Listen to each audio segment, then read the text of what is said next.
नमस्कार दोस्तों, शीतला माता की अनेक कथाओं में से सबसे प्रचलित कथा आज मैं आपको सुनाती हूँ।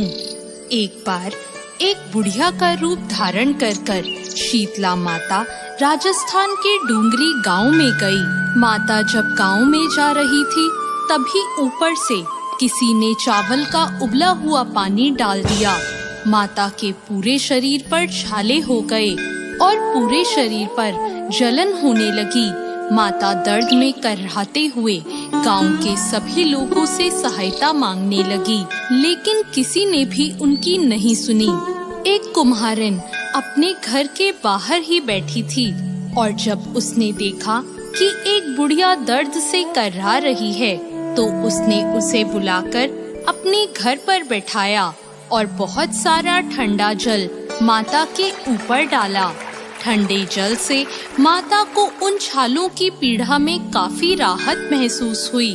फिर कुम्हारिन महिला ने माता से कहा, मेरे पास रात के दही और राबड़ी हैं, आप इन्हें खाएं। रात के रखे ठंडे दही और जवार की राबड़ी खाकर माता के शरीर को काफी ठंडक मिली। माता ने कुम्हारिन से कहा, मेरे सिर में जुएं पड़ गई है, उन्हें भी निकाल दे।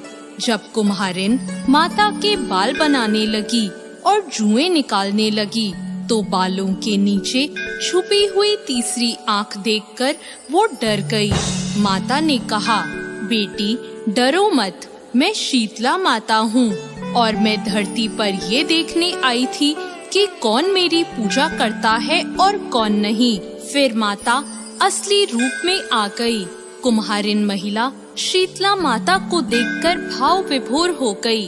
उसने माता से कहा, माता मैं तो बहुत गरीब हूँ, आपको कहाँ बिठाऊं?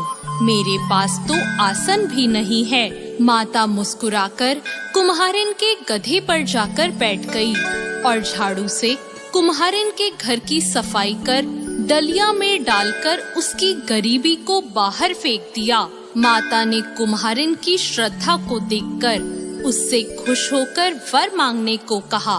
कुम्हारिन ने हाथ जोड़कर कहा, माता आप वर देना चाहती हैं तो आप हमारे गांव में ही निवास करें और जो इंसान आपकी श्रद्धा भाव से सप्तमी और अष्टमी को पूजा करे और व्रत रखे, आपको ठंडा भोग लगाए, आप उसकी गरीबी दूर करें।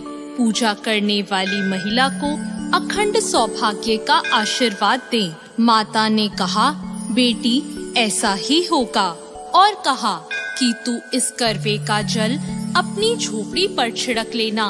कल सारी नगरी में आग लगेगी पर तेरी झोपड़ी नहीं जलेगी। यह कहकर माता अंतर ध्यान हो गई और कुम्हारिन ने ऐसा ही किया। रात को सारी नगरी में आग लगी लेकिन कुम्हारिन का घर बच गया।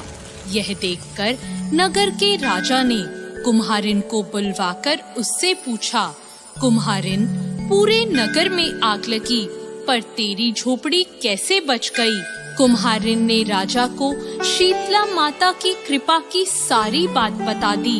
तब राजा ने पूरे नगर में ऐलान करा दिया कि शीतला अष्टमी के दिन किसी के घर में चूल्हा नहीं जलेगा और सभी लोग शीतला माता को ठंडे भोजन का ही भोग लगाएंगे। तब से ये परंपरा चलती आ रही है और अब डूंगरी गांव का नाम शील की डूंगरी के नाम से प्रचलित है, जहां माता शीतला का भव्य मंदिर बना हुआ है। दोस्तों, बोलो शीतला माता की जय।